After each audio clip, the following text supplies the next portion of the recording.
Sexual discipline under African culture. Lotshani, namhlanje singifuna ukuthi sikhulume ngokuziphatha kwabantu naziza endabeni yomseme, uzibandakanya endabeni zomseme nofana ukukha umroho nasesihlonipha ngaphasi kwesintu.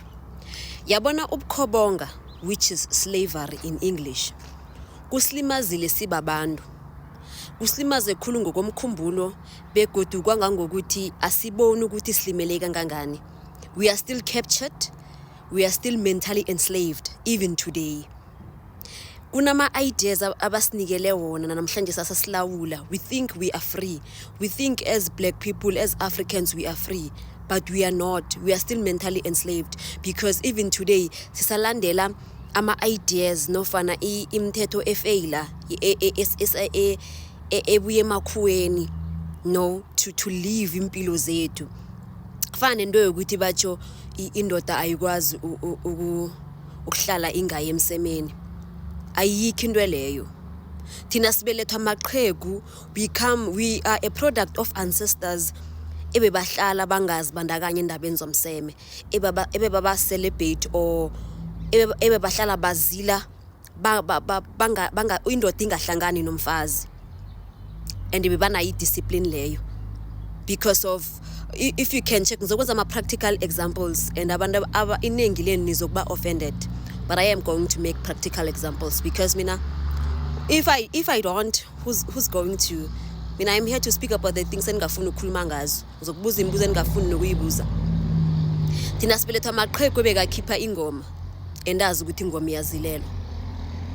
Bebe ingekho into yokuthi batshe indoda ayikhona ukuhlala ingazibandakanya endweni zomseme. Sibelethwa bezimu ebebakhona ukuthi umfazi nakaqeda ukubeletha abamdzwetsi ahlale 6 months umfazi angazibandakanya endweni zomseme. The first 3 months akaphumeli ngaphandle. And umfazi nakaqeda ukubeletha beyangazinakeleli umntwana lo beyangamnakeleli. Bekunento ebathi yimbelesi. Imbelesi mfazi onakelela umntwana lokho nawuqeda ukumbeletha wena. Wena umnakeleli, when you focus on healing, umzimba wakho ulimele, has gone through ukulimala because ulethe ipilo ephasini. So kumele ukuthi ulapheke. Uhlala 3 months umntwana wakho ungamnakeleli, anakelelwe yimbelesi. Na ithi ngaphela 3 months uhlale another 3 months solo awuhlangani nendoda yakho. Enamaqhegu lawo bekayazi into leyo, ayihloniphe into leyo, angazibandakanya endweni zomseme because they understood ukuthi umzimba womfazi uba fragile kangangana akaqeda ukubeletha. Mara namhlanje uzokuthola abantu bakutshela ukuthi batsho indoda mkharibo, hey indoda wangayiphi yangaphandle. Kwangathi into leyo amadoda akakhona ukuzilawula. Yonke lento lomthetho lofela lobuye emakhuweni amadoda bekakwazi ukuzilawula. Thina si product yabezime bebazwisisa ukuthi ekseni naqeda ukubhubha umuntu uyakhamba yokubika enkosini ukuthi nangaphela uzibereketshana uwile. Bese ebusuku endambama uyangqwatsha, ungqwatshwa amadoda. And for the next couple of days indoda leyo ayihlangana nomfazayo. Undergo a spiritual cleansing, agezwe ngombana bongqwaba umuntu. Amaqhegu ebeka khipha ingoma ayizilela ingoma. Ikose beyazi ukuthi ngiyokulimela ingoma, izilela ingoma. Ikhipha ingoma, izilela ingoma. Ikhambi yongqwaba umuntu ibuye izile. Ihlangana namabutho wayo izile, kwamabutho layo azile. Amabutho phela ayi ukuthi bekumadoda anganabafazi bekazinchimana, bekanabafazi but bebazinikela epini ukuthi bakhona ukuvikela isizwe ngaleso sikhathi leso. Lizile ibutho lazi. And nangithi bebazila ngikhuluma ngabo 2 weeks 3 weeks. Angikhulumi ngento yokuthi basho ingoma ikhamba 2 months. Ngikhuluma ngesikhathi eside. Amaqhegu lawa yenze njani into leyo?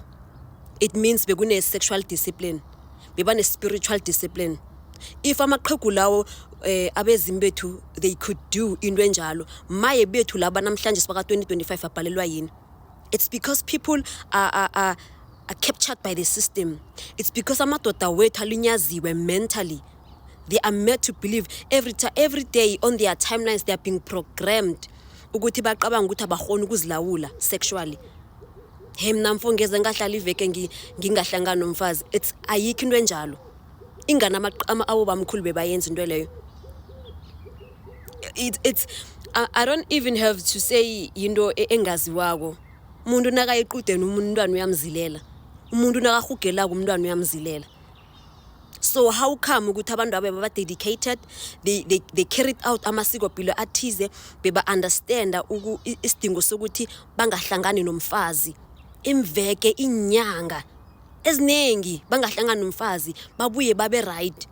When you listen to intori zabo Kosunyabela Ngwenyama Ufene, when people tell you these stories, because amakhuwa from their perspective nabakhuluma ngonyabela bebangathi uMabhowe bathi uMapox. When Mapox came, we had him running, we had him nakezako from 2 kilometers. Buthakathi boke lobo akunakuthi basho ngeza umuntu from 2 kilometers ukuthi nangu yeza basho bebamuzwa from 2 kilometers ukuthi Mapox is coming now. Why? Because in courses we understand spiritual discipline, sexual discipline. But today, amadoda amnyama, amadoda wabandu. You know, when I say abantu ngikhuluma about Africans, I don't angikhulumi ngoba umuntu ngasi African akasimo umuntu. Ikhuwa yinini, they are not abantu. We are made to believe ukuthi indoda ayikwazi ukuhlala ingazibandakanye emsemeni. We are made to believe ukuthi indoda iyayahlala iveke ayihoni ba frustrated.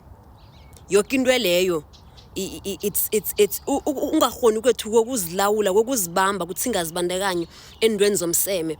Kusidalele inkinga namhlanje ziningi izinto ezonakaleko because now siphila ngento yokuthi basho indoda ayihlangani nomfazi. Manje umfazi nakaqoda ukubeletha 4 months sekahlangana nendoda yakhe, of which umthetho wesintu akukuvumela ukuthi in 6 months time umntwana kana 6 months akukuvumela ukuthi uhlangane nendoda. And someone is gonna tell you, hayi amadoda bekanesithembu ukuthi na uqoda ukubeletha yomunye.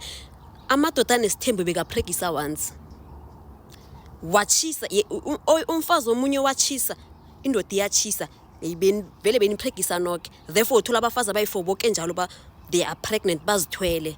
Abantwana bakhona abantwana besithenjini bachiyana ngenyanga, abachiyani nge5 years. Abantwana besithenjini bachiyana ngenyanga, uba netwins lakho mara likomfazi omunye lukumani lukubani nibelethwa ngibaboy 1 nichiyana ngenyanga. People are going to lie to you. You know, amakhuwa yasikhohlisa, sonwe makhuwa kuhle sikhohlisa each and every day. And today we are made to believe that amadoda akakwazi ukuzibamba. Today we are made to believe that indoda ayikhona ukuhlala 2 months ingazibandakanye endweni zomseme. We are made to believe that ipilo yendoda rotate around sexual activity. Ngaphandle komseme indoda ayikhona ukufunction, ayikhona ukuqabanga. That's why we are failing to build legacies for ourselves. That's why we are failing to build ubukhosi bethu bendabuko. That's why we are failing to build legacies. We are failing to build empires for ourselves as black people. Ubukhosi bethu buyabogaboga. It's because of asina discipline njengabantu. We are made to believe as women ukuthi vele now ungazibandakanye nayo baba lo vele awuyokuchiya vele. Indoda engana sexual discipline. People are you know the things people say, lungile nangeza nenda nina nizinyanga nithwasile kancane niyazila kancane niyazila indoda ayifuni njalo. People say these things to us izangoma every day ukuthi ngeke wenda wena kancane uzilela ukuthi uyobethela umuzi kancane uzilela ukuthi uyogcinisa abantwana lapha bayokuthomba so ngeke uwende because indoda ayifuni leyo. We are birthed babantu sabelethwa thina zinyanga ukuthi lesa sikhathi na uyinyanga boba special khulu uyinyanga bowungayekelelwa bowubangwa noku because they understood the powers that you have. And nendoda leyo beyikuthatha be understand it respected the fact ukuthi angeke vele uzibandakanye emsemeni veke neveke because kunezinto oziphetheko ezikudinga ukuthi ungazibandakanye nomunye umoya. Ikudinga in your purest form, in your femininity unjalo. But today abantu bayakhohliswa. Ngelinye ilanga mde sikhulume ngombana into le yomseme it even ruins imichado le ekhona. People are having sex not because of any intention, because they're trying to masturbate using other people's bodies. Now into la isana intention, it lacks common it's boring. It results to what? To divorces akhona namhlanje. We have to speak about these things, these uncomfortable conversations as black people. Abaphila isintu. ngiyathokoza.